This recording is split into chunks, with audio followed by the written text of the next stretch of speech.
Buenas, ¿cómo va? Bien, vamos a dar un repasito así de estos temas, nos va a venir bien. Y me gustaría tocar entonces el tema teórico de lo que es una muestra aleatoria, que voy a usar para poder hablar de la muestra que uno tiene de los datos, ¿sí? Y en cuanto a teórico, una muestra aleatoria se refiere a una sucesión de variables aleatorias idénticamente distribuidas e independientes entre sí. ¿Qué quiere decir esto con idénticamente distribuidas? Son réplicas de la misma variable aleatoria, tipo clones, ¿bien? Y son independientes entre sí, con lo cual los clones no se conocen y no saben qué hacer. Esto nos sirve, por ejemplo, para hacer sumatoria de variables aleatorias, y si son réplicas de lo mismo, lo podemos pensar como realizaciones de la misma variable aleatoria, y bueno, si multiplicamos por 1 sobre n, tendríamos otra variable aleatoria, que es la, por ejemplo, el estadístico media muestra. Cuando hacemos combinación de variables aleatorias, funciones de variables aleatorias, lo vamos a llamar estadístico. Y son variables aleatorias también, con lo cual después podemos verle la distribución y sacar probabilidades de que estén tal o cual valor. Bien, algunas propiedades de muestras aleatorias o de series de variables aleatorias, ¿sí? Es, por ejemplo, tengo una muestra aleatoria y una distribución normal, la suma también tiene distribución normal, multiplico por un escalar también tiene distribución normal, si específicamente las variables aleatorias que consideramos son normales 0, 1, o sea, son z, normales estándar. Si la elevo al cuadrado cada una, voy a tener una chi cuadrado con un grado de libertad, y si la sumo, voy a tener una variable aleatoria que sea chi cuadrado con n grados de libertad. Y bueno, conocen las distribuciones de esas variables aleatorias. ¿Bien? Esto nos va a servir como para dar sustento teórico a todo lo que es estadística descriptiva, ¿sí? Y que se refiere más que nada a describir los datos, ¿bien? No tomar decisiones con respecto a esto. ¿Cómo vamos a describir los datos? Cuando tenemos como una muestra, cuando no conocemos toda la población en general, vamos a considerar n realizaciones de la misma variable aleatoria, con lo cual vamos a hacer realizaciones de una muestra aleatoria. Si nosotros tomamos las muestras de manera independiente, sería como la teoría que estaría por atrás, ¿bien? Quiero que noten la diferencia entre minúscula y mayúscula. Con minúscula vamos a pensar en las realizaciones, en los números que nos dio en nuestra muestra cuando tomamos ya los datos, ¿sí? Y con mayúsculas las variables aleatorias que van a dar la teoría de esas realizaciones, ¿bien?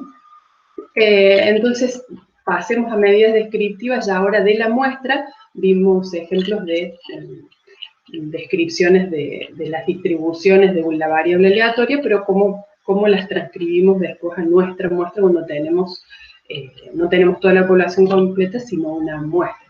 Por ejemplo, entonces tenemos la media muestral, ¿sí? Nosotros tenemos los n datos, sumamos, dividimos por n, tenemos una media muestral, una realización de la variable aleatoria media muestral. Bien, esto tiene propiedades que, por ejemplo, la media muestral es un punto de equilibrio, un centro de masa de todas estas realizaciones de todos estos números, ¿bien?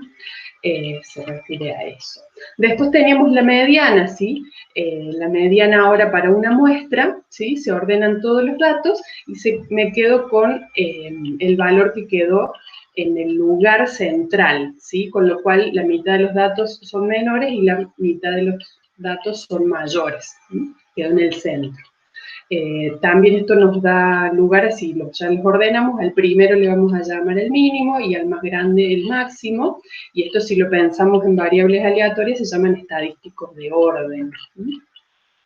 La mediana, bueno, es muy útil en cuanto a la muestra porque nos da una medida de centralización que es independiente a los valores extremos, como por ejemplo, si tomamos el promedio de las alturas y dentro de nuestra muestra está Manu Ginóbili, nuestro promedio se nos va a estirar un montón, pero si los ordenamos de menor a mayor, si son, no sé, 21 personas, el lugar número 11 sería el central, y no importa si el Manu Ginóbili está en el último, el lugar número 11 va a tener una estatura estándar, no importa si el último haya sido una persona razonablemente alta o muy alta. Otra medida más de centralización es la moda, ¿sí? Que es el valor que tiene más densidad o más probabilidad de aparecer. En nuestro caso sería el que apareció más veces en una muestra. Comparando con las medidas teóricas de la distribución de una variable aleatoria, acá vemos el gráfico. La moda es el valor donde tenemos más densidad, ¿sí? O más proporción. La mediana es el que reparte mitad y mitad los datos, mayores y menores, y la media es como el centro de masa, ¿sí? Entonces, si pensamos en una persona y tenemos otro centro de masa, si nuestra distribución es bien simétrica, nuestro centro de masa queda en el medio, pero si estiramos el brazo, nuestro centro de masa se corre, ¿sí? Con lo cual, cuando la distribución de los datos no es simétrica, la media no es una buena medida de centralización de los datos o de ubicación de los datos en ese caso, ¿sí? Estaría como más corrida. Bien. Entonces acá hay como una historia que para que afiancen más este tema de elegir la media como valor de centralización cuando los datos no son simétricos, ¿sí? Bien tranquilos, está buenísimo. Otra forma de describir la dispersión de los datos, ¿sí? Es a través de los percentiles. Lo podemos pensar para la densidad de la variable aleatoria o bien para la distribución de los datos. Pensando en la densidad de la variable aleatoria, el pésimo percentil es el valor en donde el cual la integral hasta ese punto es igual a P, ¿sí? Lo podemos pensar como en proporción o en porcentaje. Entonces, por ejemplo, la mediana es el percentil 50 o 0,50, ¿sí? 50% o 0,50, se ubica la integral hasta ese punto da 0,50.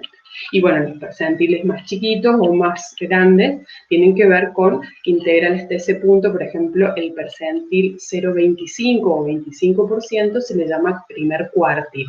El percentil 0,75 se le llama tercer cuartil, y la mediana justamente es el segundo cuartil.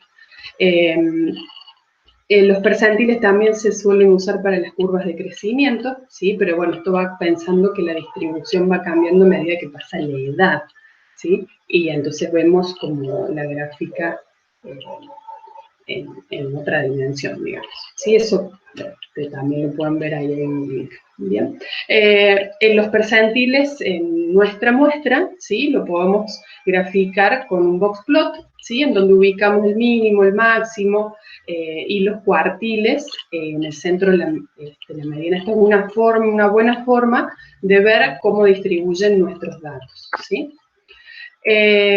Otras medidas, vimos medidas de centralización y los percentiles nos ayudan a ver cómo se van distribuyendo los datos, el mínimo y el máximo también. Otras medidas de dispersión y variabilidad, además de la localización, pensamos también en la varianza, ¿sí? El desvío, ¿sí?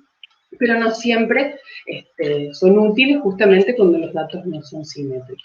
Entonces, otra forma que vimos recién es ver el rango, ¿sí? El mínimo, el máximo, ¿sí? Pero por ahí justamente están como influenciados por estos valores extremos, por eso es que se recurre a veces al primer cuartil y al tercer cuartil, y pensamos en el rango intercuartílico, donde se ubican el 50% de nuestros datos, ¿sí? Los 50% intermedios, ¿sí? 25 a la izquierda y 25 a la derecha. Bueno, entonces, como dijimos recién, otras dos medidas de dispersión de los datos son el desvío estándar y la varianza muestral, ¿sí? Una es la raíz cuadrada de la otra, pensando en estadísticos y variables aleatorias que los estimen o que los aproximen cuando tenemos una muestra, se divide por n-1 en vez de por n para tener algunas propiedades teóricas interesantes. Entonces el s cuadrado sería chi cuadrado con n-1 grados de libertad. Entonces estaría, bueno, dividiéndolo por el signo cuadrado. Pero tiene propiedades estadísticas importantes, por eso es que se lo ajusta con ese valor. Bien, volviendo entonces al problema del señor Artilugio, que es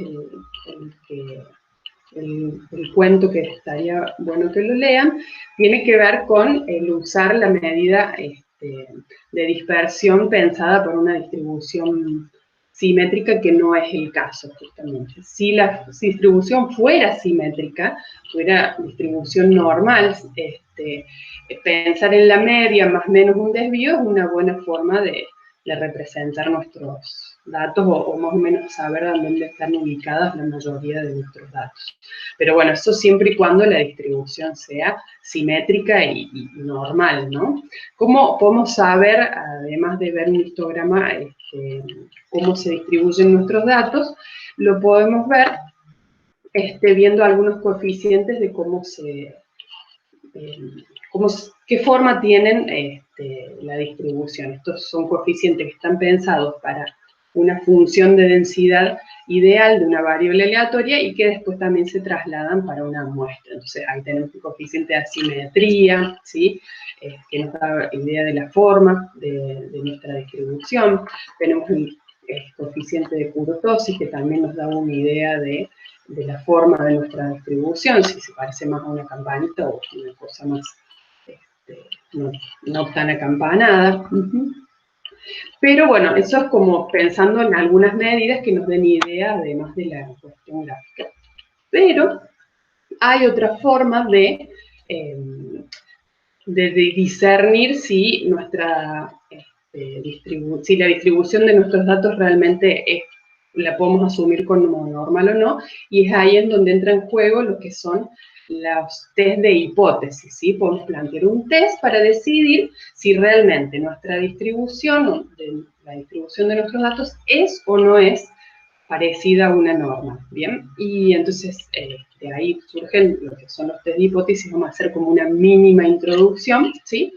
De lo que son los test de hipótesis en la filmina que sigue, o bien podemos pensar en gráficos QQplot que se suelen usar también. Y el gráfico QQplot lo que va a hacer es poner en fila a todas nuestras muestras y ver cómo se fueron apareciendo, nuestros cuartiles vendrían a ser, y al lado los cuartiles esperados de una normal. Y si se van alineando, podemos decir que nuestra asunción está buena, y si se escapa de esa alineación, no está muy buena. Entonces vamos a los test de hipótesis como un pantallazo, y es plantear la hipótesis nula, es la que se le da el beneficio de la duda, y es en realidad la que uno asume por defecto, y en este caso plantearíamos que bueno, nuestros datos tienen distribución normal porque la distribución normal tiene muchas propiedades. Y realmente, si nuestros datos se salen mucho de ahí, vamos a rechazar esa hipótesis nula. Una forma de medir que, si realmente nuestros datos nos dicen que la hipótesis nula no la podemos asumir, ¿sí? Realmente tiene que nuestros datos darnos mucha información de eso, la medimos con el p-valor, ¿sí? Que es la probabilidad de errar al rechazar que la hipótesis nula valga. Entonces, si el p-valor es muy chiquitito, la probabilidad de que estemos equivocándonos es pequeña, entonces en ese caso vamos a rechazar. Bien. Último punto, asociación de variables, ¿sí? Como vemos la asociación de variables, lo podemos pensar para variables categóricas o numéricas. Para variables categóricas usamos las tablas de contingencia, los conteos, ¿sí? Y vemos si las proporciones, filtrando por una variable o por la otra, se mantienen constantes, ¿sí? Se mantienen parecidos. Y la otra, para variables numéricas, van a ser la covarianza y la correlación, que nos van a estar dando idea de la alineación de dos variables a la vez. Entonces, hay otros más ejemplos de tablas de contingencia, y esta era la función, los coeficientes de correlación y de covarianza, ¿sí? En gráficos, sí, la covarianza nos va a dar positiva cuando a medida que X crece, Y también crece, ¿sí? Y nos va a dar negativa cuando a medida que la X crece, la Y decrece, ¿sí? En este caso, entonces el R, si están bien alineadas, el R nos va a dar 1 o menos 1 respectivamente, ¿sí? Pero tenemos la situación en la cual nuestra correlación es 0, ¿sí? Entonces ahí quiere decir que la dispersión no se alinean, ¿sí? Pero puede darnos 0 porque son independientes o pueden darnos 0, ¿sí? Cuando hay dependencia, pero la distribución de los datos no es normal. Entonces,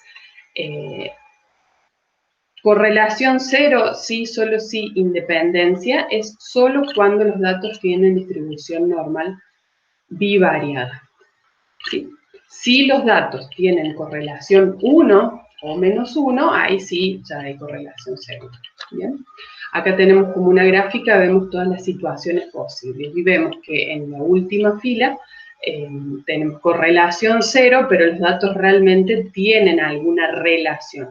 ¿Sí? Tenemos correlación 1 cuando los datos están alineados. ¿Bien? Cuando los datos no son normales, podemos usar otros tipos de coeficientes de correlación, el de Spearman, ¿sí? O bien, si tenemos datos categóricos, podemos usar el tau de Kendall. ¿Bien? Y ojo entonces, como último, correlación, ¿sí? Como que se alinean dos variables, cuando una crece, vemos que la otra también crece, pero no necesariamente es por una cuestión de causalidad, ¿sí? Podemos ver que se comportan, que están relacionadas, pero no quiere decir que una sea la causa de la otra. Bueno, gente, ahí estamos.